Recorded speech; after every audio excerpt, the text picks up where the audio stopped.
নারীর লজ্জা হচ্ছে লজ্জাবতী গাছের মতো, হাত লাগলেই শেষ।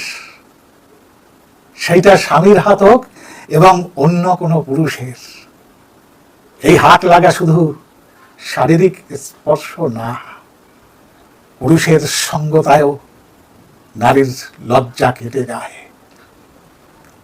যে মেয়ে যত বেশি পুরুষের সংস্পর্শে যাবে তার লজ্জা তত কমবে। যেমন ছিল চিত্রনায়িকারা, বিকিনি পরতেও দ্বিধা করে না, পুরুষের মাঝে থেকে চক্ষু লজ্জা উঠে গেছে, উঠে গেছে। কনজারভেটিভ ফ্যামিলির মেয়েকে ওড়না ছাড়া দাঁড়াতে বললেও সে লজ্জায় মরে যাবে। ইদানিং ফেসবুক এই লজ্জা নিবারণের ভূমিকা পালন করছে। ফেসবুকে বন্ধু বেশি, অতি আধুনিক ছেলেমেয়েরা বন্ধুর সঙ্গে পিরিয়ড নিয়ে কথা বলে, ফ্লার্ট করতে গিয়ে শরীর নিয়ে নগ্ন কথা বলে, মাইন্ড করলে বলে just kidding, take it easy. Easily নিতে নিতে সেই অশালীন বিষয় আর অশালীন লাগে না। লজ্জা লজ্জা শেষ। আবার ফেসবুকে প্রেমিক বেশি। কেউ প্রেমে পড়েছে তো প্রেমিক রোমাঞ্চের ছলে অশ্লীল কথা বলে স্বামীর মতো, এরপর ব্রেকআপ হয়, আবার কারো প্রেমে পড়ে, আবারও চুম্মা চাটি, আরো কত কি করে, আবার ব্রেকআপ।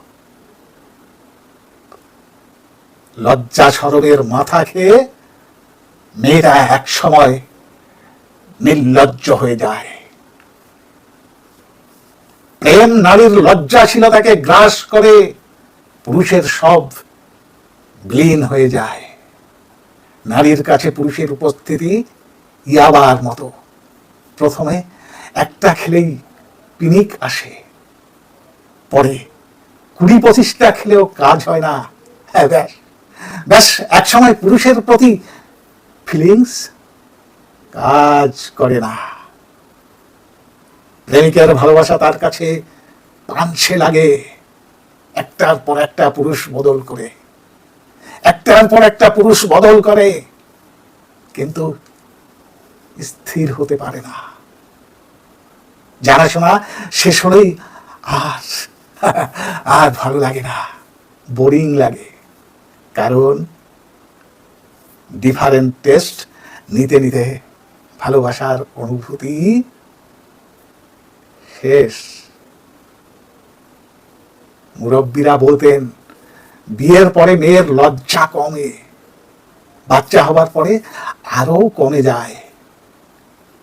তখন বুঝতাম না, ভাবতাম লজ্জা ফোড়ার মতো কিছু, বিয়ের পরে গলে যায়।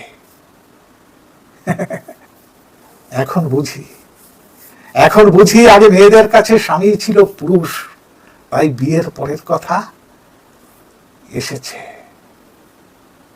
এখন বিয়ে লাগে না, পুরুষের কাছে আসতে ফেসবুক হলেই চলে। ফেসবুক সেই স্বামীর ভূমিকা পালন করে, তাই নয় কি?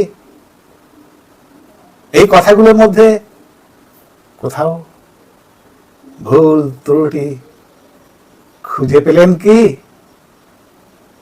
আর এই গল্পটি যে পড়ে শোনালাম, যাদের গায়ে লাগবে বিশেষভাবে তাদের জন্য আরেকবার শুভেচ্ছা, অভিনন্দন ও ভালোবাসা।